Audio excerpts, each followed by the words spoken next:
Okay, so today I am going to be reviewing book 12 in the Wheel of Time series. I'm doing it outside because we've just not had any nice days lately. And frankly, today's not a nice day either. It's raining. You can maybe hear that thunder overhead, but I'm outside. I have the awning up, so it's fine. Anyway, book 12 is one of my favorite Wheel of Time books that I've read. It was amazing. I think with this series, I mean, we've talked about it. You guys know that I struggled through the slog. With this series, I think in the first 6 books, the first 3 books, I thought, wow, the series is great. Bring me all the way up to book 6, and I thought, I am starting to understand. I understand why people have it in their favorites list, and I also understand why people hate it so hard. I get why it's such a dynamic series. I went through the slog. I struggled. I didn't know. I knew I was going to finish it. I didn't know if it was going to be a series I would fully, wholeheartedly recommend. I got out of the slog. Book 11 was great. I'm back in love with the series. Book 12 is the book where I realistically started to see how this series is gonna end. I mean, I'm sure I don't know, but I feel like things are starting to come together, and I'm starting to see how great this buildup has been and how great this ending is gonna be. And it's the first book where I've stopped and said, this is gonna be one of my favorite series. This is amazing. I think when I'm in the middle of the buildup, I think Jordan is amazing at planting seeds that later pay off. His buildup just takes longer than what I'm used to reading and what I'm naturally comfortable with, but it's something that I'm getting really comfortable with, and it's something that I am starting to really appreciate. So book 12 kicks off with a note from the author. This is Sanderson's first book, and I'm not gonna lie, I just about cried. I definitely teared up reading that note. Just Sanderson's depth of love and respect for the series and for Jordan himself was so clear on the page, and I read it, I got emotional. I read it to Corey, my husband, who hasn't even read this series, not even book 1, and he also teared up reading that note because it was just such a beautiful tribute to Jordan, and I really appreciated that. Before I get into the book, I do want to talk a little bit about the series changing hands, because I see it. I do see, I mean, Sanderson's one of my favorite authors. And when I first started The Wheel of Time, I immediately said, whoa, no wonder Sanderson finished this series. Jordan's writing style, Sanderson's writing style is so similar to Jordan. I see how Sanderson was very influenced by the series as he was practicing his own writing skills. I think that in large part the transition is seamless, but I also see some pretty distinct differences. Some little things like wording choices. Jordan, especially in book 11, was like, spank, spank, spank. This person spanked, that person spanked, we're getting spanked every day. That person walks into a room where that person's doing something bad, we're gonna spank them. And I get it. I know that in large part it's due to the time that it was written, and it just didn't age super well, but Jordan just like really honed in on that thing. And then Sanderson, I feel like he came in and he was like, spank. I said it. So Egwene was being beaten, and he definitely still used it, but probably like a quarter of the amount of time. And then there were a few things like that where Jordan would hone in on something, and then Sanderson would come in and change the language a little bit. And then there's one scene, which we'll talk about later, that I think fit perfectly into a Sanderson novel and felt like I wasn't in the Wheel of Time world at all. But we'll talk about that later. For the most part, I felt like the transition was seamless. I think that Sanderson did a great job picking up on the series, and as sad as I am that I don't get to finish the series out with Jordan, I am glad that Sanderson had so many notes to work off of, so it's still Jordan's ending. Okay, that was long enough. Let's talk about the book. I'm going to start with Egwene because I feel like this was Egwene's book. In my last book review, I said that I haven't liked Egwene for a really long time. I haven't liked her for, I don't know, 10 books.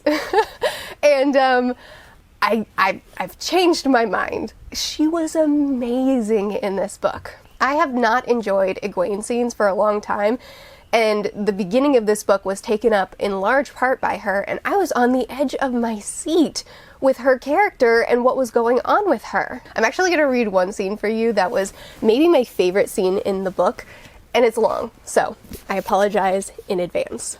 "You haven't taken the 3 oaths," Elaida said sternly, turning toward her. "I have," Egwene said. "I've held no oath rod, but it isn't the rod that makes my words true. I've spoken the words of the oaths in my heart, and to me they're more dear, for I have nothing forcing me to hold them. And by the oath holding me, I tell you again, I am a dreamer, and I have dreamed that the Shan-Chan will attack the White Tower." Elaida's eyes flared for a moment, and she gripped her fork until her knuckles whitened. Egwene held her eyes, and finally Elaida laughed again. "Stubborn as ever, I see. I shall have you tell Katarine that she was right. You'll have penance for your exaggerations, child." "These women know I don't speak lies," Egwene said calmly. "And each time you insist that I do, you lower yourselves in their eyes. Even if you disbelieve my dream, you must admit that the Shan-Chan are a threat. They leash women who can channel, using them as weapons with a kind of twisted tar angrial. I have felt the collar on my neck. I still feel it sometimes, in my dreams, my nightmares." The room fell still. "You are a foolish child," Elaida said, obviously trying to pretend that Egwene was no threat. She should have turned to look at the eyes of the others. If she had, she'd have seen the truth. "Well, you have forced my hand. You will kneel before me, child, and beg forgiveness right now. Otherwise, I will lock you away alone. Is that what you want? Don't think that the beatings will stop, however. You'll still get your daily penance, and you'll be thrown back into the cell for each one. Now, kneel and beg forgiveness." The sisters glanced at one another. There was no backing down now. Egwene wished it hadn't come to this, but it had, and Elaida had demanded a fight. It was time to give her one. "And if I do not bow down before you?" Egwene asked, meeting the woman's eyes. "What then?" "You will kneel, one way or another," Elaida growled, embracing the source. "You'll use the power on me?" Egwene asked calmly. "Do you have to resort to that? Have you no authority without channeling?" Elaida paused. "It is within my rights to discipline one who isn't showing proper respect. And so you will make me obey," Egwene said. "Is this what you will do to everyone in the tower, Elaida? An Aja opposes you, and it is disbanded. Someone displeases you, and you try to destroy their right to be Aes Sedai. You will have every sister bowing down before you by the end of this." "Nonsense." "Oh?" Egwene asked. "And have you told them about your idea for a new oath?" "Sworn on the oath rod by every sister, an oath to obey the Armelin and support her?" "I deny it," Egwene said. "Deny that you made the statement. Will the oaths let you?" So this was one of the most, if not the most, powerful scene in the book to me. No, not the most. One of the most powerful scenes in the book to me. And the scene goes on, and it remains being an absolutely phenomenal scene. And I think that this is the book where Egwene won me over with her brilliance of mind and her ability to stand up for what she believes is right and make this right. But then later on in the book, when she does the cleansing, it's like 10 books of build-up, 10 books of Egwene learning slowly and gaining knowledge and power, all paid off in one moment. Not in one moment, in one book. First with her strength and her internal stamina, her defiance, and then her power. It was like this character that I've been brushing aside because she's been so worthless for so long, and it turns out that she's just been quietly growing and learning, and this was where it all came to a head. And man, the scene where Egwene commits the cleansing was such a great scene to read. And really, in this entire series, the big scenes, the action scenes where you get the payoff from all the build-up, they're always good.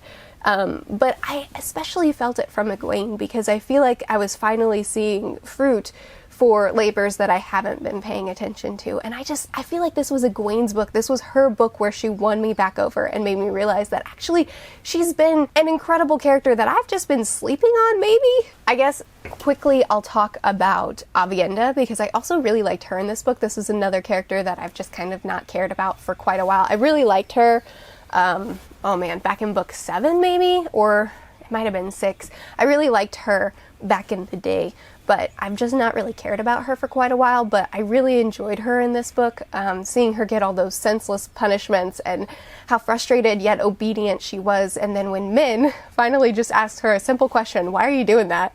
Avienda just loses it, and she's like, you know what? Screw it. I'm not doing it anymore. And that reveals that they've been waiting for her defiance all this time, waiting for her to place herself in an equal standing with the others. And I really liked that.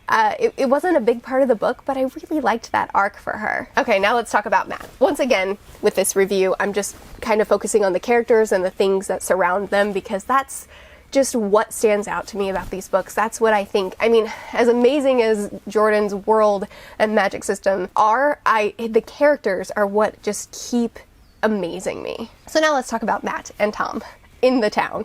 I don't remember the town's name, I'm sorry. But that whole chapter was amazing. This is the chapter that I was talking about where I feel like Sanderson kind of stepped forward a little bit, and it didn't feel like it belonged in the series. I don't know, maybe we'll come back to it and it'll tie in really cleanly, but I forgot while I was reading it that I was reading Wheel of Time. I actually felt like I was in a different book. I felt like I was in a Sanderson book. I wasn't thinking Sanderson at the time, but I just thought I was somewhere else. And then the chapter ended and I was like, oh yeah, I'm in Wheel of Time. It did not feel like it belonged here. I liked that it was a display of how the pattern is broken, the wheel is broken, something is messed up in the pattern, and this town is just resetting itself over and over again, trying to fix whatever it is that's messed up. I thought that was a really interesting explanation for a sidetrack chapter that was a cute little novella that was fun to read. I loved it. I mean, I wanted a whole book, not within the Wheel of Time world, a whole book separate from Wheel of Time. I wanted a whole book from this town because it was the coolest, I don't know, it was the coolest story. These people that if they stay out past sunset, they lose their minds and just start slaughtering each other. But then everybody wakes up in their own beds fine, even the ones that died. I think that it's such a cool concept, and I would love to read that story. I just it didn't feel like it fit here. But I do hope we come back to it, and I do hope that we get more of it, because it was fun to read. I mean, I had a good time with it, but this was one of the few instances where I felt like I saw Sanderson more than I saw Jordan. Matt's storyline really wasn't that interesting to me. We did have that instance with the letter with Varen. Varen brought Matt that letter and had this condition, keep it for 30 days, wait for 30 days, and then open it and then do what it says, and then Matt doesn't know what she's talking about and doesn't want to waste his time. So they barter, and I think it whittles it down to 10 days. I'm sorry, I can't remember how that barter went. That was weird, and I'm very curious how that's going to pan out. But yeah, not much happened with Matt in this book. I know that this is the book where a lot of people criticize Sanderson, like this is what he did wrong, is Matt. And maybe it's because I haven't been a huge Matt fan throughout most of my read through the series, but I didn't really see that huge of a difference in him. I definitely saw him being more snappy and less fun. Matt loves, or at least has loved, to kind of poke at the people around him and lightheartedly complain. And in this book, it kind of felt more like he was actually genuinely irritated all the time, and it was more of a frustration instead of like a I'm laughing at your expense, but we're all friends, so it's fine sort of humor. But that's really the only difference I noticed in him. I think if it hadn't been pointed out so many times that, oh, you'll see the difference in Matt, I probably wouldn't have even seen the difference. Just thought, I don't like him as much in this one. So I don't have a lot to say about Matt. I also don't have a lot to say about Perrin. Okay. The thing with Perrin is he was my favorite character for 6 books, and then he got married. And then I feel like his character has been reduced to Fail's husband. And I like Fail. She's a really interesting character. But I feel like Perrin's character is Fail's husband. Like, that's all he thinks of himself. That's not true. That's not all he thinks of himself as. but it's how it comes off, because that's what he's thinking about. That's where his focus is. And I know he's having marital problems and he's struggling with what he thinks Fail might might have happened to her, what she would have had to have done to get out of the situation she was in the last couple of books. And I'm glad that they finally talked about that, but I don't know. I feel like most of his internal monologue is just Fail and also Fail and then to Fail and okay, yeah, I'm gonna give in to the dreams, but Fail, and I just don't really care about his marriage as much as he does. Another scene that I loved was when Varen said, "That dress is green." When she said that, I immediately, I don't know, my reaction was so physical because it wasn't green and she lied. And I don't know, I know that the Aes Sedai can kind of work around this you can't lie thing. They can tell half-truths, or if they believe that it's true, then it's fine. But she didn't believe that dress was green, and that was a pretty direct statement. So yeah, then it all unveils that she was Black Aja, and all that's surrounded around that, her whole backstory and everything she's done. And it was just, oh my goodness, the reveal of the book. I'm gonna read a quote from it, hang on. "That, among all things, is the most sacred duty of the Brown, to arm the world with knowledge. I'm still one of them. Please see that they know, although the word black may brand my name forever, my soul is brown. Tell them." "I will, Varen," Egwene promised. "But your soul is not brown. I can see it. Your soul is pure white, Varen," Egwene said softly, "like the light itself." So Varen provided intel that is changing the game, and at great cost. And she...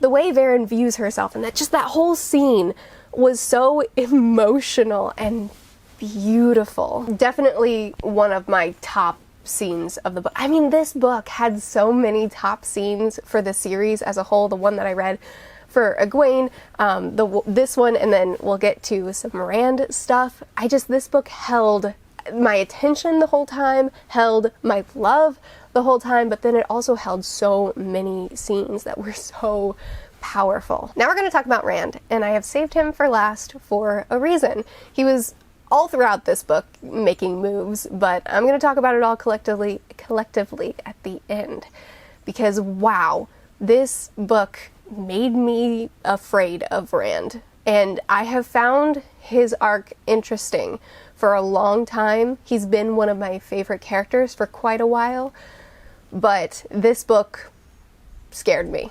So first we have the fact that Rand gets that collar put around him, and he is forced to choke Min. She's gonna die. That was a terrifying scene. Rand taps into the dark power, much to his own trying to convince himself not to, or his past self is trying to convince him not to. He taps into the dark power and then is able to resist and not kill Min.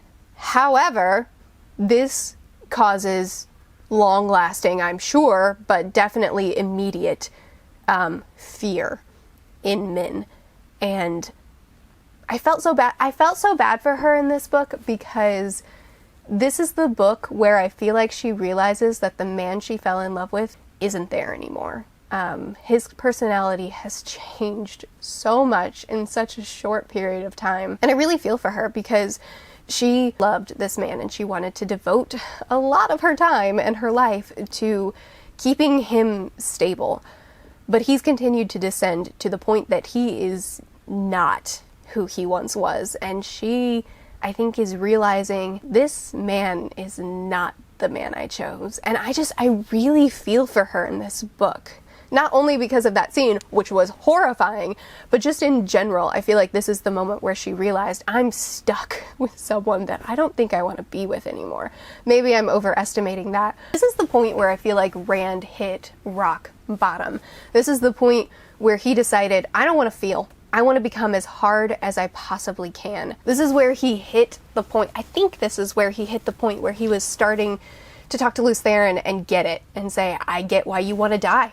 I get why you killed yourself. I get why you still want it all to end. And I do too. And whew, this was rock bottom for him, and this is where he decided, I'm done humaning. I feel like this is Rand's been changing so much, but this is the moment where he changed. And it was scary. So then we fast forward to where his dad came to visit him. And it was going well. His dad was softening his hard layers. They were having a beautiful moment until his dad mentioned a name that set Rand off. And then he tried to kill his dad too, except this time it was all him. And once again, he's gonna die. I loved Rand's dad because after Rand realized what he was doing and stopped, Rand's dad, instead of saying, oh, Rand is terrifying, I'm gonna leave now, instead he goes to Cadsuane, I think it's how you say her name, and just immediately starts berating her. What did you do to my son? He was such a good character. Even after all that, he realizes she has ruined my kid. And he goes after her. And what a great moment for him. So Rand runs off to Abu Dharr, gets his biggest, best magical amplifier, and decides that he's just gonna wipe out the Shan Chan. He's going to commit genocide, essentially. He's struck violently ill, and then he just sits on the street broken. And I hurt for Rand. He flees to the Dragon Mount, where Lews Therin killed himself, and this is the point where he just says, what's the point? This world isn't gonna be saved, and I'm not gonna do it, and I should just destroy the world. He's holding this amplifier, and he's like, I should just end it all. Myself, the world, I get it. I want to commit suicide too, and I want to take the world down with me. And it's just, Rand got to me in this book. I'm gonna read you a quote. What if I think it's all meaningless? He demanded with the loud voice of a king. What if I don't want to keep turning? We live our lives by the blood of others, and those others become forgotten. What good is it if everything we know will fade? Great deeds or great tragedies, neither means anything. They will become legends. Then those legends will be forgotten. Then it will all start over again. The wheel of time will keep turning. So what's the point? And Lews Therin talks him down. Lews Therin convinces him that this is all worth it because of love, and convinces Rand, we're gonna do the last battle and we're gonna see it through. And wow, what a place to end the book. Rand realizing that he has to fight this last fight, that laughter, that love is why he needs to keep going. Man, what an ending. I feel like I've been viewing Rand a little bit. I mean, I know that Jordan said that he was kind of a play on the Chosen One trope, the simple farm boy who gets this calling and then he rejects it and he runs away from it and he doesn't want it, and then eventually rises up to it. And I guess I've kind of held on to that a little bit too tight, thinking that Rand is the one that's gonna save the world. And I feel like I'm starting to see that it's so much more than that, that Rand is, sure, he's going to be part of the last battle, but maybe it's not that he needs to be so powerful that he saves the world. Maybe it's that his part is the last battle, and all these other characters that are rising up and becoming so powerful in and of themselves. This massive crew of people are going to come together and do their individual parts to cleanse the world, to set it right again. And I feel like I'm seeing the brilliance of this series. I'm seeing what all this buildup has been for. I'm seeing these characters and their individual important parts, and how all this time, this long character development, which has really only been about 2 years, but this long character development is because they each have their part in the end. And I'm not wording this right. I feel like this is what, I feel like Rand isn't the one that this whole thing hinges on. He's important, he has his part, the final battle, but I think that all these other characters that are part of this massive cast that we've been following for so long, that we've been watching the ins and the outs of their down times as well as their good times, of the moments where they've questioned things and the moments where they've been useless and the moments where they've been powerful. It's because they all have a part to play at the end, and without each of them, it would look different than how I think it's going to look. That's an assumption. I don't know what I'm talking about, but I feel like I'm starting to see why this series is so intricate, and I think that the ending of this series is going to be so good. I don't know. I'm excited for book 13. Be sure to continue chatting with me about this in the comments. I post videos every Sunday, Tuesday, Thursday, and Saturday, and I post reviews on off days, and I'm becoming a wheelie.